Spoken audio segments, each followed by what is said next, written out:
나이가 60대가 넘으신 분들은 세 분 중에 한 분이 당뇨에 현재 걸려 있거나 또는 잠재성 당뇨를 갖고 있거나 이런 분들입니다. 그게 많죠.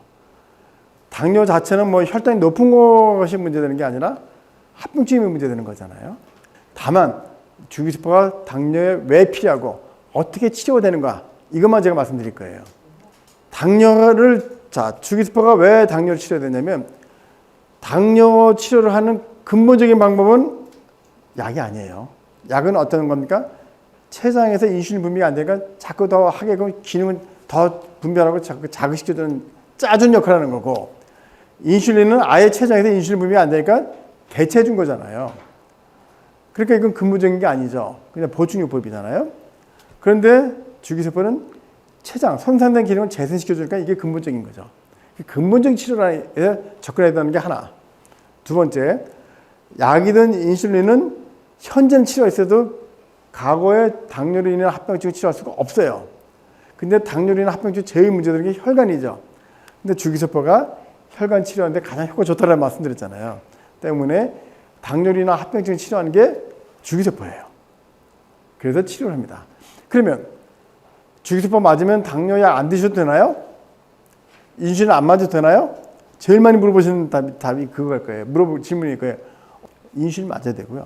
다만 재생되는 정도에 따라서 당뇨약을 줄일 수도 있고 인슐린 약 유닛을 줄일 수도 있고 또 안 맞을 수도 있어요.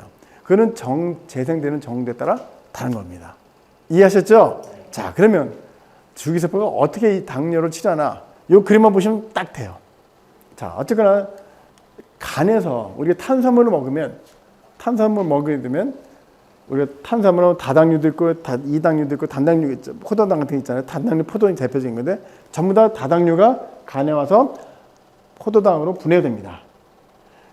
자, 그러면 이게 혈중에 높아진다는 소리는 간에서 지나치게 많이 당을 만들어내는 거잖아요. 그 이유는 뭡니까? 많이 먹어서 그런 경우도 있고 또 간에서 당을 자꾸 많이 만드는 경우도 있어요. 이제 많이 먹거나 당을 많이 만드는 경우가 하나입니다. 이거죠. 두 번째. 자, 그럼 어쨌거나 간에서 분해된 포도당이 전부 혈중으로 나오면 이 혈중에서는 우리 몸에 필요한 조직을 다 가야 될 거 아니에요. 조직을 가야 되는데 그 역할을 해주는 게 뭐냐? 인슐린이라는 거거든요. 근데 췌장에서 인슐린 분비가 적거나 또는 안 되거나 하게 되면 어떻습니까? 포도당이 올라갈 수밖에 없죠. 이게 두 번째. 자, 간에서 당도 제대로 만들어내고 췌장에서 인슐린 분비도 제대로 돼. 그런데 조직에서 갖다 쓰려했더니 이거에 대해서 이놈이 증가하는 거예요. 인슐린 저항성이라는 말 많이 들어보셨을 거예요. 이것이 있으면은 들어오지 못하니까 당이 올라가는 거예요. 자, 그러면 이렇게 해서 장녀가 왔는데 주기세포는 어떻게 역할을 치료하냐? 자, 첫 번째, 간에서 지나치게 많은 포도당의 분비를 갖다가 억제시킵니다. 두 번째, 췌장에서 인슐린 분비를 증가시켜요. 세 번째, 조직에서 인슐린에 대한 저항성을 낮춰줍니다. 이렇게 해서 당을 치료하는 거예요. 그럼 예를 한번 보겠습니다. 이게 뭔지 아시겠죠? 혈당 검사한 거예요. 이분이 이때 왔어요. 그래서 주기세포를 시술했습니다. 두 번 맞고 나니까 어떻습니까? 이렇게 떨어졌어요. 혈당은 뭐 그럴 수 있어요. 근데 중요한 거는 그게 아니고 당화혈색소입니다. 이분의 당화혈색소가 이때 얼마냐면 10.8이었어요. 10.8이면 우리가 입원을 하라고 할 정도입니다. 그런데 두 번 맞고 나니까 어떻습니까? 6.3. 우리가 일반적으로 나이가 드시면 7 이하로 유지시켜주면 그렇게 좋거든요. 근데 6.3으로 떨어졌어요. 이렇게 드라마틱하게 떨어지는 경우는 있습니다. 물론 이것도 5개월 걸린 건 하지만, 그런데 의사 입장에서는 이게 더 좋을 수 있어요. 당화혈색소가 7.1, 7.2, 7, 6.2 이렇게 해서 0.5가 떨어지는데 약 2달 반 정도 걸렸습니다. 이게 좋아요. 그 다음에 더 좋은 거는 뭐냐면 요게 이 말인데 이것이 인슐린의 분비라고 비교하는 생각하시면 돼요. 어떻습니까? 0.8, 2, 3, 4 인슐린 분비가 잘 된다는 뜻이잖아요. 이런 것이 좋습니다. 자, 그러면 이제 여러분들이 접하는 꼭 딜레마가 하나 있어요. 저도 그 딜레마에 있는데 저는 해결할 수 있어요. 저는 그 이유를 아니까. 여러분들은 조금 더 설명이 쉽지 않을 것 같은데 어떤 케이스냐? 이겁니다. 어쨌거나 요즘은 혈당 갖고 당뇨가 전혀 안 나와 비교하지 않고 요놈 가지고 하거든요. 당화혈소스랑 갖고 이걸 비교해 주니까 많은 분들이 지금 다 하세요. 당화혈소스를. 그런데 이걸로 맞으면 다 처음에 높잖아요. 높았던 것이 오르락내리락 할 수 있어요. 그죠? 그러면서 오르락내리락 하면서 떨어져요. 이게 첫 번째 코스입니다.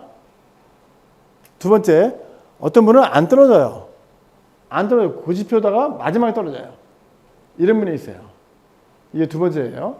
세 번째는 되려 올라가요. 이때 여러분들이 아주 난감해집니다. 왜? 주기세포 맞으면 당뇨 치료된다는데 왜 되려 올라가냐고. 올라갔다 떨어져요. 사람 일이니까 네 번째 코스도 있어요. 올라갔다 안 떨어질 수도 있어요. 이게 사람마다 다 다른 겁니다. 그런데 왜 올라가냐 이거에 대해서는 설명을 해 주셔야 돼요. 췌장에서 인슐린 분비가 증가되는데 인슐린과 정반대되는 역할을 하는 호르몬이 글루카곤 호르몬인데 이 호르몬도 역시 췌장이 좋아지니까 이게 같이 좋아져요. 따라서 반대로 인슐린보다 이게 더 많이 분비될 경우라면 혈당이 더 올라가는 경우가 있습니다. 근데 어떤 분들은 특히 또 왜 또 그렇게 올라가냐? 좋아지잖아요. 주기세포 맞으니까 다 좋아지시거든요. 뭐 몸도 건강해지는 것 같고 컨디션도 좋아지고 또 사실은 이 정신적으로도 굉장히 소셜 액티비티가 굉장히 증가해요. 그러다 보니까 몸이 좋아지니까 사람 제일 방심하는 게 뭡니까? 먹는 걸 조심 안 하세요. 특히 남자분들, 연세 드신 분들, 당뇨 오래 드셨던 분들 이런 분들은 이제 본인이 초심으로 안 돌아가. 초심에 대한 마음을 싹 잊어버리고 괜찮아. 그리고 주변에도 괜찮다고 하는 사람만 있어요. 조심하라는 사람보다. 그래가지고 자꾸 이제 이렇게 음식을 많이 섭취해야 되니까 또 당이 올라가는 분이 있어요. 또 이건 드문 케이스인데 안 떨어져 이게. 데려 올라가. 그럼 떨어질 때가 되는데 안 떨어져요. 솔직하게 이야기해보라고 했더니 당뇨약을 안 드신 거예요. 자기 주기세포를 한번 해보겠다고 당뇨약을 2년 동안 안 드셨어요. 2년 동안 안 드시면서 또 술을 또 엄청나게 드신 거예요. 몸이 좋아지니까. 그럼 주기세포 아닌 주기세포 할아버지가 와도 해결 못합니다. 그런 경우는. 그러니까 여러분들 고객 중에서 주기세포 하시더라도 인슐린을 맞거나 당뇨약 드시면 계속 드셔야 된다. 이 말을 꼭 하고 가야 됩니다. 제가 주기세포 많이 맞았음에도 불구하고 혈압약을 제가 매일까지 먹는 것처럼 그걸 같이 병행하는 거지 이걸 대체하지는 않습니다. 자, 당뇨 이제 말씀드렸어요. 자, 당뇨 치료해야 되는, 당뇨 주기세포에 대한 근본적인 이유는 뭐냐? 근본적인 치료다. 두 번째, 합병증 치료한다. 이기 때문에 하는 거다. 아프다는 거는, 아프다는 건 어떻게 해결할 수 있어요? 진통제 맞고 해결할 수 있는데, 숨쉬기 힘들다면 정말 제가 답답해요. 35년 차인 의사임에도 불구하고, 그렇게 많은 케이스를 봤음에도 불구하고, 왜? 숨 못 쉰다면 이분의 생명과 어떻게 될지 모르는 게 굉장히 생각할 게 많잖아요. 숨 못 쉰다는 게 제일 저는 답답한데, 제일 무섭기도 하고, 그런데 이거 평생 앓고 하시는 분이 계세요. 어떤 분들입니까? 만성 폐쇄폐질환 있는 분들. 또 폐섬유증 이런 분들이잖아요. 자, 그런데 이제는 주기세포가 다 커버할 수 없지만 그분들한테도 어느 정도 좋아지게 할 수 있습니다. 주기세포가 우리 몸에 들어오면 얼마 한다고 그랬죠? 주기세포는 우리 몸에 주기를 오늘 맞잖아요. 정밀로 제가 맞았잖아요. 그럼 대략 4주 정도 삽니다. 4주. 대략 4주 정도 살면서 분화도 하고 또 분비 기능도 있어서 치료도 하는데 우리 몸에서 가장 많이 가고 가장 끝까지 남아있는 장기가 어딜까요? 주기세포가 폐입니다. 폐. 왜?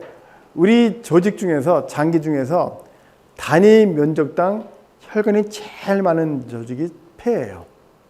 근데 당연한 거죠. 폐가 하는 역할이 뭐겠습니까? 산소 교환이잖아요. 그러니까 당연히 폐 쪽으로 제일 많이 가고 제일 오래 남습니다. 그러다 보니까 많은 분들이 어떤 생각을 하냐면 폐에 관련된 질환이 제일 효과가 좋고 제일 오래 간대. 이렇게 말씀을 하세요. 그런데 어쨌거나 중요한 것은 폐 쪽이 비교적 효과가 좋다. 자, 그러면 이게 정상적인 폐고요. 이게 만성 염증이 온 폐입니다. 어떻게 보면 기관지가 더 많으니까 더 좋은 것 같은데 사실은 이게 기능을 못하는 거예요. 그래서 육안적으로 보면 자, 그 주기세포가 그러면 정말 기관지로 가냐? 그거에 대한 걸 봤는데 주기세포에다 이게 형광물질을 입혔어요. 이 만성 폐쇄성 폐질환 있는 분한테. 그랬더니 주기세포가 어디로 갑니까? 기관지 주위로 모이는 걸 알 수 있어요. 그래서 이제 주기세포는 필요한 곳으로 간다 말씀드리고, 자 그러면 우리가 만성 폐쇄성 폐질환 대표적인 것이 폐기종, 만성 기관지염 이런데 요즘 천식도 거기다 포함시키기도 합니다. 천식 같은 경우는 알러지 질환인데 이 천식 같은 경우는 이렇게 분비물이 많아지고 또 기관지벽이 수축해서 기도가 좁아지는 거잖아요. 완전 막혀버리면 이렇게 막혀버리면 쌕쌕거리죠. 그래서 숨 못 쉰다고 하죠. 그래서 그것이 천명이라는 거예요. 그리고 이걸 막아주려고 자꾸 기침하고 가려서 이거 뚫어주려고 하고, 근데 주기세포를 맞으면 즉각적으로 좋아지는 게 이런 거예요. 천명, 기침, 가래가 이렇게 좋아져요. 이게 좋아지니까 당연히 이런 것도 좋아지죠. 자, 주기세포가 들어와서 한 달을 살아도 그렇게 좋아진 효과는 평생 갈 수도 있고요. 또 반평생 갈 수도 있고, 또 그러나 일반적으로 우리는 6개월 이상을 기본적으로 원칙을 합니다. 그래서 6개월 간다는 거 이게 이렇게 생각하시면 아닙니다. 6개월 가는 게 쉬운 게 아닙니다. 여러분 진통제 먹으면 6개월 가나요? 아니잖아요. 또 기관지 천식 있는 분들 한 번이 안 먹으면 6개월 가는 게 있습니까? 아니죠. 자, 그런데 주기세포 하니까 이 좋아지는 현상이 6개월 이상 가는 게 80% 나오더라는 거예요.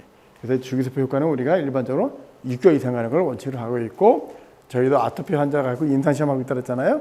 역시 6개월 후에 저희가 평가를 합니다. 코비드 환자의 CT 촬영하거든요. 여기 입원 당일이에요. 근데 보시면 보이시죠? 이건 일주일 후만이에요. 이렇게 코비드가 이렇게 확 진행이 되거든요. 그래서 이게 진행되는 게 더 심해지면 우리가 이 사이토카인 스토미에서 돌아가시게 되고, 그 다음에 이것이 남아있으면 폐섬유화증이 오고, 이 폐섬유화증이 오게 되면 평생 호흡곤란 때문에 문제가 됩니다. 그래서 전에는 코비드 환자들이 저희한테 이 주기세포 맞은 이유는 안 걸리려고 왔어요.